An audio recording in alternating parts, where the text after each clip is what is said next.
Michée chapitre 7. Malheur à moi, car je suis comme à la récolte des fruits, comme au grappillage après la vendange.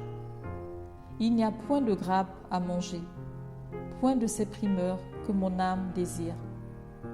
L'homme de bien a disparu du pays, et il n'y a plus de juste parmi les hommes.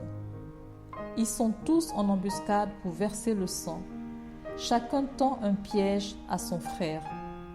Leurs mains sont habiles à faire le mal. Le prince a des exigences. Le juge réclame un salaire. Le grand manifeste son avidité et ils font ainsi cause commune. Le meilleur d'entre eux est comme une ronce, le plus droit pire qu'un buisson d'épines. Le jour annoncé par tes prophètes, ton châtiment approche. C'est alors qu'ils seront dans la confusion. Ne crois pas à un ami, ne te fie pas à un intime. Devant celle qui se repose sur ton sein, garde les portes de ta bouche. Car le fils outrage le père, la fille se soulève contre sa mère, la belle-fille contre sa belle-mère. Chacun a pour ennemi les gens de sa maison. Pour moi, je regarderai vers l'Éternel. Je mettrai mon espérance dans le Dieu de mon salut. Mon Dieu m'exaucera.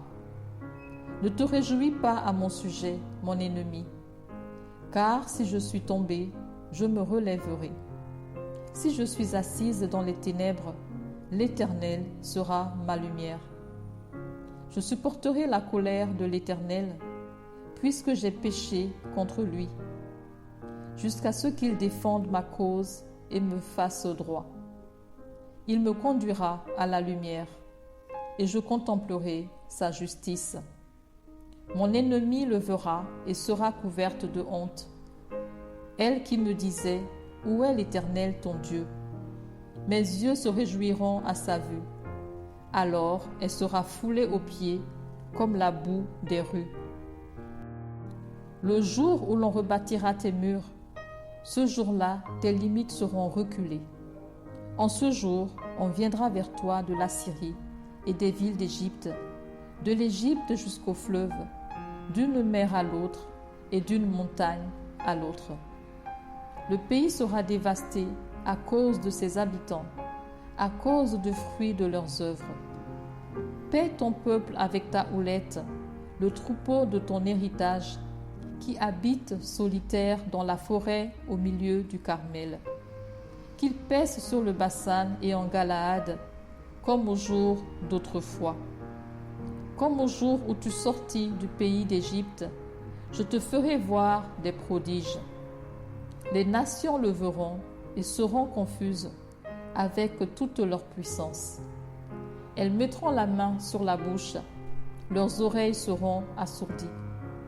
Elles lécheront la poussière comme le serpent, comme les reptiles de la terre.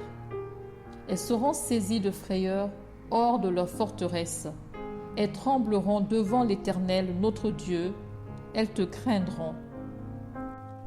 Quel Dieu est semblable à toi, qui pardonne l'iniquité, qui oublie les péchés du reste de ton héritage? Il ne garde pas sa colère à toujours, car il prend plaisir à la miséricorde. Il aura encore compassion de nous, il mettra sous ses pieds nos iniquités. Tu jetteras au fond de la mer tous leurs péchés. Tu témoigneras de la fidélité à Jacob, de la bonté à Abraham, comme tu l'as juré à nos pères au jour d'autrefois.